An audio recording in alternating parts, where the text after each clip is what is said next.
My gosh, this is probably the biggest honor I've had in my life. Hey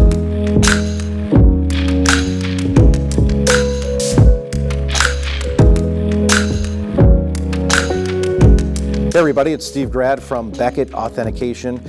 I'm in Dallas, Texas today at Heritage Auctions as an authenticator, as a hobbyist, as a collector.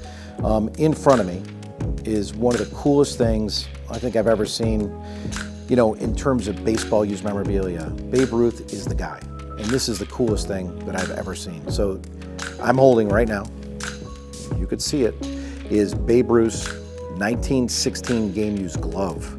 That's right, 1916. Babe Ruth was a pitcher. Remember, before he was a hitter, he was a pitcher. He also hit then, but people didn't know him, back then as this big home run guy, Babe Ruth. He was a great pitcher.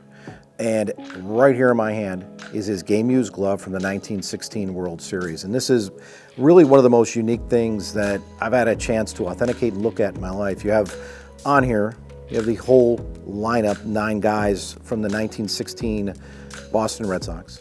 Inscribed inside this glove is the box score. It's very hard to see because we're talking about black fountain pen, and this was signed back in 1916. So Ruth's, though, signature has actually withstood the test of time. And that tight, compact, smaller signature he had then, that's evident here on this glove. This is really crazy just to see this, but when you turn the glove over and you start looking at it more, there's an inscription. And this is something that is, I'd say, out of almost left field and beyond, because players truly didn't inscribe stuff, even if they were signing, let's say, in the 20s or 30s. But this was something from many years ago, and Babe Ruth had the wherewithal to inscribe it. Now, the thing that's interesting is the glove was given away after 1916.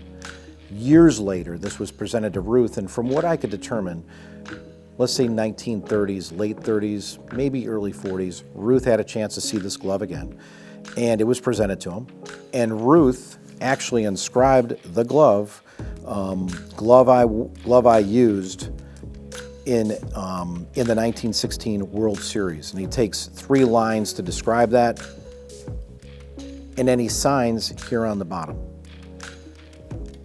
And it's very interesting because it's sometimes kind of hard to explain to people that Babe Ruth would sign something twice in different eras. So we're talking 1916, and we're talking probably 30s, 40s, where he went back and notated this. And we really don't know the true story of why he did that and what was going through his head and, all the aspects regarding to it. But we do know that Ruth did sign this glove and inscribed it.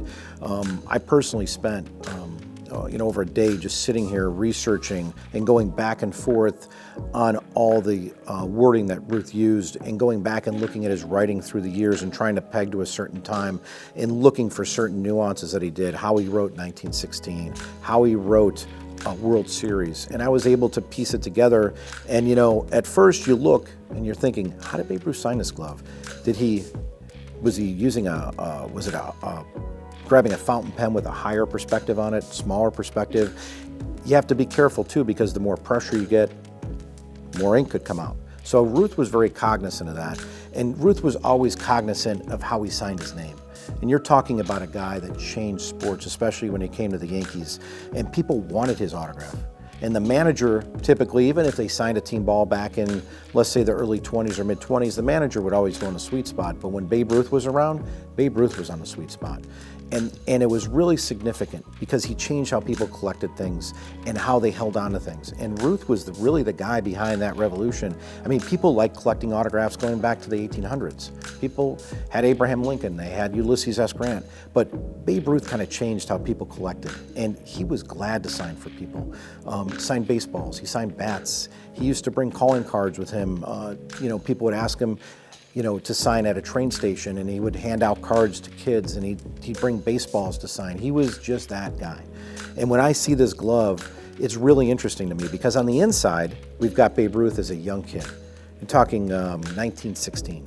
And you could see that in his signature. It's smaller, it's not as defined, obviously Babe Ruth, but then by the time he gets to this later signature, you still see now this authority and this power sweeping through the signature, and that's what Babe Ruth was really known for. And we see so many examples of his confidence and his swagger all in his signature. And those are things that I find very fascinating about this. And the fact that this glove has stayed in pretty good condition through these years is incredible. We don't see stuff from 1916 barely signed, let alone signed gloves of Babe Ruth. And I've seen a handful. They are not easy to sign. And you're taking a fountain pen to this leather hide. It's very difficult to sign. And I've seen, maybe in my authenticating career, I've seen 3 other gloves signed by Ruth, but this one stands above them all. The greatest player in baseball history. You've got his glove from 1916, a significant time in his career when he was with the Boston Red Sox, pre-19 Yankees, the Yankees acquisition. And you've probably got one of the coolest, most significant, and most historical game-used items in the history of our business. And I'd say this much, it's a line that we've heard many times, this belongs in a museum, but this truly does belong in a museum. This is an item that could go for $1 million plus, and quite honestly, it's any given Sunday, really. It just takes 2 to tango, and you could get this glove to 1.5, 2, 3, 4 million. In terms of its significance in the hobby, I've never seen anything this special. You could see this glove in the Winter Platinum Night auction at Heritage. It's Beckett Authenticated and one of the most magnificent pieces of artifacts I've ever seen.